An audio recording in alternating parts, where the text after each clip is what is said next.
you at all, but always remember. You are listening to the Mari Mukunda Show on Salam Media. It is 4 minutes after 12 on this Wednesday, the 7th of October 2020. Thank you for joining us and for choosing Salam Media as your broadcast of choice. I'm going to be chatting to Shamima Saloojee, who is a postpartum grief counselor, about coping with miscarriage. Miscarriage is common, but the knowledge may be called comfort if you're coping with a recent loss.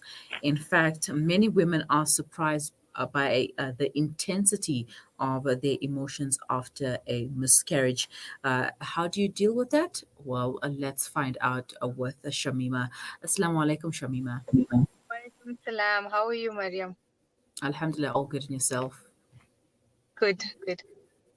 All right, Shamima. So let's start off with the emotions that a mom who has miscarried would go through. Okay. I just want to say that firstly, losing a child comes to both parents. A lot of the time we speak about the mother, but I just want to bring in the mother and the father into this equation. So, Mm-hmm. so the emotions are felt on both sides. So we have a lot of emptiness, a lot of grief, a lot of sadness, a lot of anger, a lot of feeling of loss, a lot of Mm-hmm. fear. um there's so many emotions that come with it, and yeah, as I said, felt by both parents. Mm-hmm. All right. How do you cope with a miscarriage? Do the fathers and the mothers cope differently? Well, I know people cope differently in general. So how does one cope with a miscarriage? Okay. Firstly, there can be any amount of time that people can deal with this kind of loss. So there is actually no amount of time that's right or correct or incorrect. um we need to think about parents getting help. So, from a social worker, from a counselor, from a support group, and also from people who you can spend time with, who are offering their support, like good friends and good family members that are your support structure. And then also there's a lot of self-care involved in trying to cope with this. So doing things that make you feel good, make you feel happy. Something like maybe a bit of physical exercise that you can cope with in that time, like walking, and then maybe journaling, um, and then rest, a lot of rest, a lot of uh, good eating habits, and a lot of good sleeping habits during this time, and just going back to basics with what's good for you and your body, which will help you psychologically as well. As I said, there's no correct way to grieve and to show grief or to deal with it. Some people talk, they choose to, some don't. And to bring in here that for mothers and fathers, that when you're choosing or when you're dealing with this grief, that if your feelings become so intense and your emotions become intense, and they tend to last more than 2 to 3 weeks, in this case, that you should seek professional help Mm-hmm. and go All further right. with it. Okay. Speaking about support, those who are offering support to the grieving couple, what should they say and what should they avoid saying? You know what? There's a lot of people who will visit. For example, if you lose a baby and if you miscarry, there's people who will visit. There's obviously the friends and the family. Then there's outsiders who will just come to show support. Um, Mm-hmm. I think that there's no way to tell people what's a correct thing to say or not to say. But for a parent to acknowledge that everybody is trying to help and everybody is not intending to say something that's bad or hurtful towards you. People don't know exactly what to say.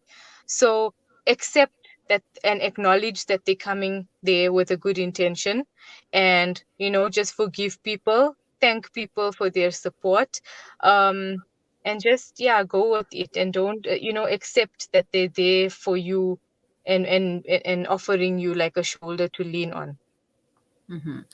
If a person has not dealt with their grieving process, can the miscarriage lead them to do something like perhaps pretending to be pregnant, or maybe going even extra and kidnapping a baby? I haven't heard of such incidents where people would actually go and kidnap a baby. Uh, I think pretending to be pregnant as well, I haven't actually come across in practice. It can be possible depending on the psychological status of the person and the mental status of the person. Also, depending on if that person is prone to things like depression or anxiety or stress, and they really taking it in a bad way.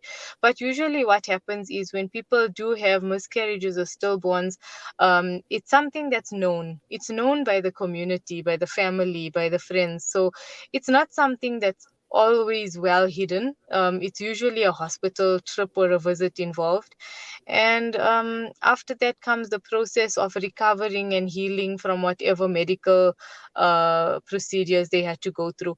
And usually, if there is support and families like the mothers and the sisters or the whoever is around, then there shouldn't be such incidents that take place. Hmm.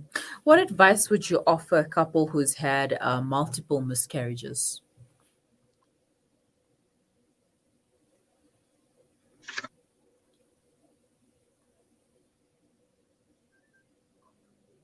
Did you get that, Shamima?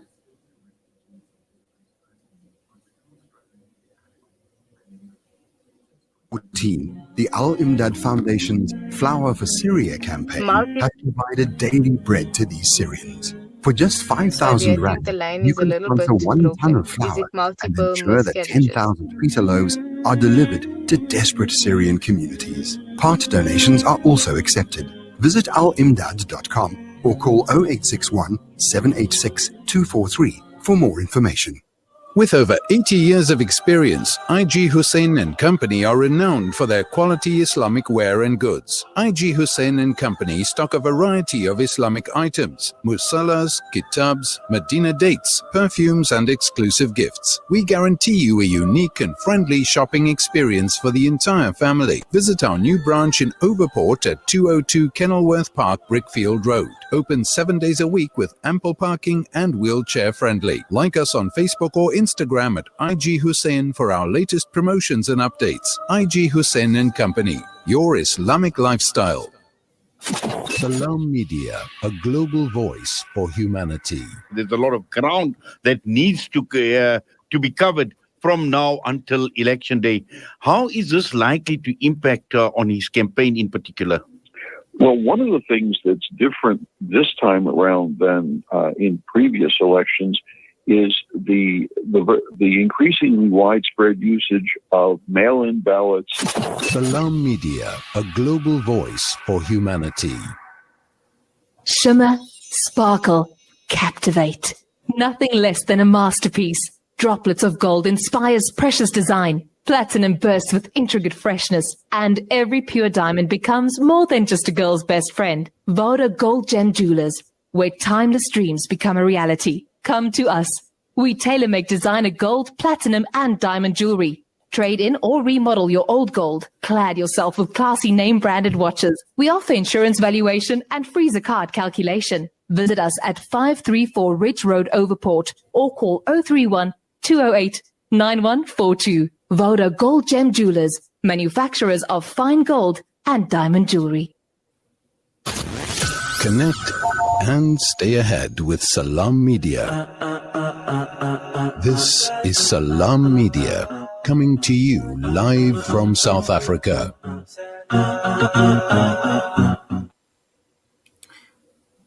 Welcome back. You are listening to the Mari Mukonda Show on Salam Media, and I'm chatting to grief counselor Shamima Saloojee about coping with a miscarriage. Shamima, before we went for the break, I asked you about multiple miscarriages and what can a couple do if they've experienced such? I think it's well, Losing a child is traumatic, and losing multiple children, I think, is extremely traumatic. So from a counseling point of view and from a therapist point of view, I would say that definitely go in for some therapy. Definitely deal with trauma. Definitely go in with your partner and have some counseling before even attempting another child, so that you can actually process your feelings and process everything that you have been through. Because sometimes what happens is, if we don't process the trauma, we tend to trigger anxiety. And it's possible that when trying for another child after that all the experiences then do act as triggers and can push a mother into mild depression, anxiety, and trauma responses. So I think firstly, after having a miscarriage or multiple miscarriages, is go in for some counseling, and then obviously to speak to your doctor about uh, whether it's safe for you again to try for another baby medically and do those physical checkups. Mhm. What can you do with the clothes and other baby items that were bought? uh You know what? There's just a few ideas. I mean, you can obviously choose to donate clothes and items to charity. Sometimes I think for mothers to give away things that they can physically see on another child that would have been the same age as their child could help them, knowing that they helped someone. Also, you could create, choose a few items that you think were very special to you, like maybe a certain toy, or maybe something like a little pair of shoes or a pair of socks, and maybe other items like an ultrasound that you might have had, and create a tiny little memory box for yourself, just to hold Mm-hmm. on to for the duration of time that you feel necessary, that you need it. So you can go back to that and use it as a healing tool. We often use these little memory boxes for children who are going through trauma, who have lost someone. And in the same way, it can help. Mm-hmm. All right, Shamima, your line is breaking up. It's kind of just froze there. But I didn't get the last part. But I'd like to know, how long should you wait before trying for another baby?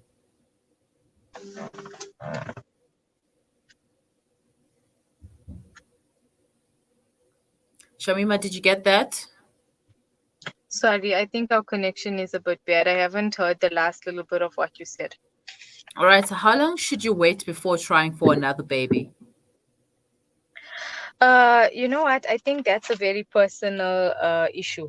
I Mm-hmm. think that sometimes you need to firstly decide on, as we said beforehand, firstly decide on whether you're psychologically ready, whether you're ready. Have you gotten over that previous loss, that Mm-hmm. miscarriage or that stillborn? Have you gotten over it? Have you dealt with the trauma? Are you ready to go through something else?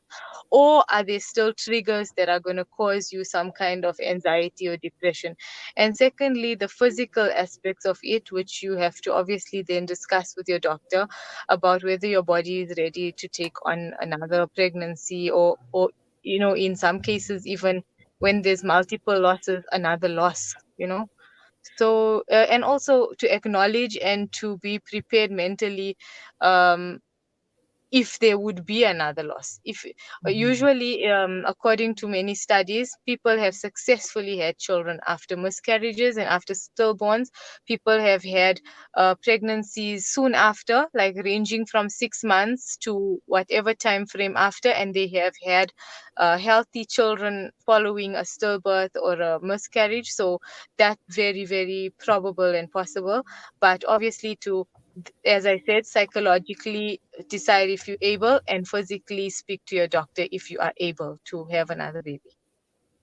All right, Shamima, if you have any socials, if you are on the social media, please share your contacts with us and your handles, so that if anyone would like to contact you, they may do so, if you don't mind. Okay. I am on Instagram at SHAM underscore Saloojee. I don't actually use it as a I don't actually you can get into contact with me via DM, but it's not actually used as a what can I say, as a platform to get in my clients, but you can get in touch with me there. All Yeah. right. Shukran so much for your time, Shamima, and have a wonderful day. Thank you. Assalamu alaikum. Walaikum salam. All right, that was Shamima Saloojee, who is a postpartum and grief counselor, giving us tips on coping with a miscarriage. You can find her on Instagram. She is at SAHM underscore Saloojee on Instagram if you'd like to find out more about the grieving process and how she can help you grieve if you've had or if you've experienced a miscarriage. It's something that has affected many women, but as you mentioned, many women have also had successful pregnancies post their miscarriage or a stillbirth that they had.